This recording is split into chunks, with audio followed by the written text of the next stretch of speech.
Hello. I'm quite new here.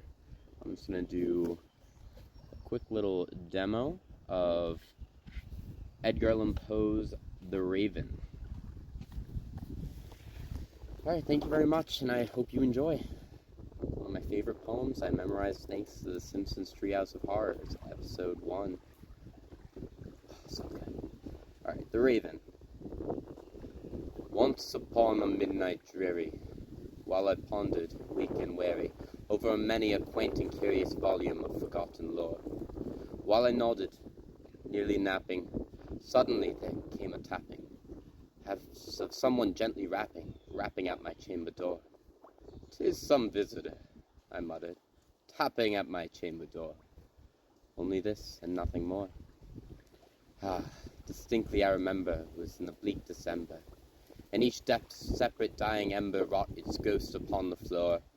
Eagerly I wished the morrow, vainly I had sought to borrow from my books surcease of sorrow for the lost Lenore, for the rare and radiant maiden whom the angels named Lenore, nameless here forevermore. And the silken, sad, uncertain rustling of each purple curtain filled me with fantastic terrors never felt before, so that now, to still the beating of my heart, I stood repeating, "'Tis some visitor, entreating entrance at my chamber door, some late visitor, entreating entrance at my chamber door." That this it is, and nothing more. Presently my soul grew stronger, hesitating then no longer. "Sir," said I, "or madam, truly your forgiveness I implore, but the fact is I was napping, and so gently you came rapping, and so faintly you came tapping at my chamber door, that I scarce was sure I heard you." Here I opened wide the door. Darkness there, and nothing more.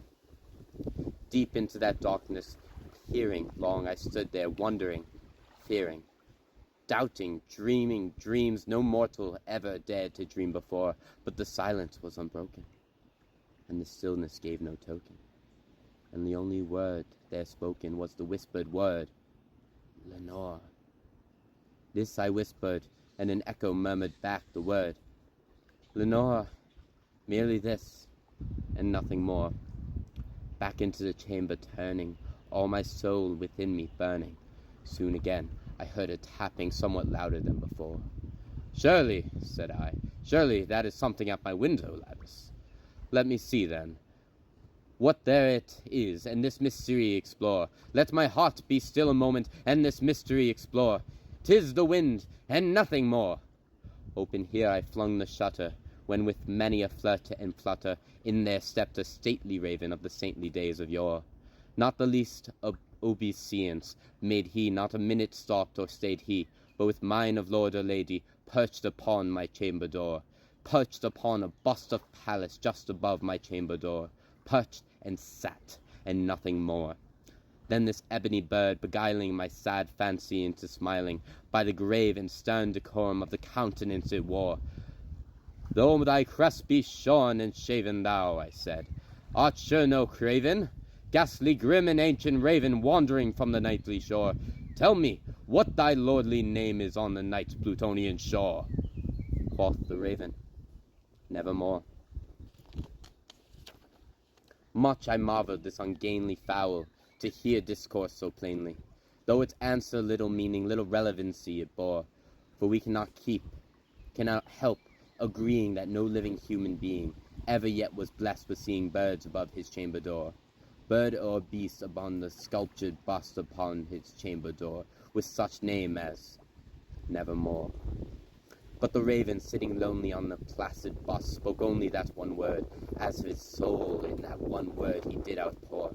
Nothing farther than he uttered, not a feather than he fluttered, till I scarcely more than muttered, "Other friends had flown before.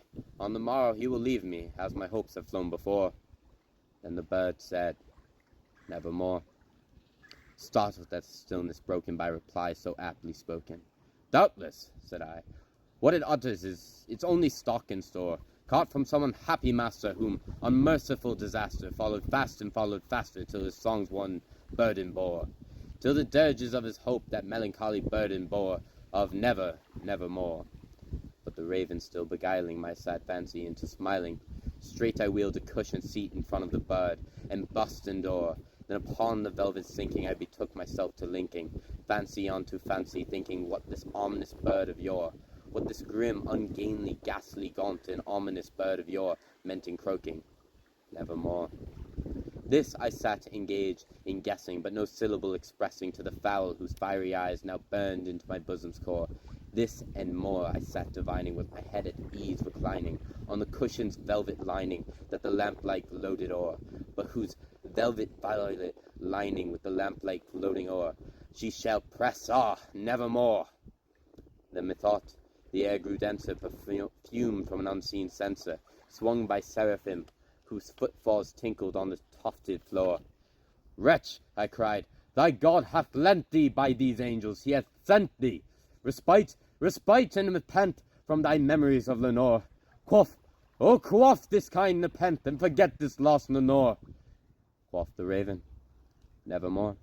Prophet, said I, thing of evil, prophet still if bird or devil, whether the tempest sent or whether tempest tossed thee here ashore, desolate, yet all undaunted, on this desert land enchanted, on this home by horror haunted, tell me truly, I implore, is there balm in Gilead? Tell me, I implore. Quoth the raven, nevermore. Prophet, said I, thing of evil, prophet still if bird or devil, by that heaven that bends above us, by that God we both adore, tell this sorrow is sorrow laden, if within the distant Aden it shall clasp a sainted maiden, whom the angels name Lenore. Clasp a rare and radiant maiden, whom the angels name Lenore. Quoth the raven, nevermore. Be that word our sign of parting, bird or fiend, I shrieked upstarting. Get thee back into the tempest of the night's Plutonian shore. Leave no black plume as a token of that lie thy soul hath spoken. Leave my loneliness unbroken. Quit the bust above my door. Take thy beak from out my heart, and take thy form from off my door. Quoth the raven, nevermore. And the raven, never flitting, still is sitting on the pallid bust of Pallas just above my chamber door, and his eyes have all the seeming of a demon that is dreaming, and the lamplight o'er him streaming throws his shadow on the floor, and my soul from out that shadow that lies floating on the floor shall be lifted nevermore.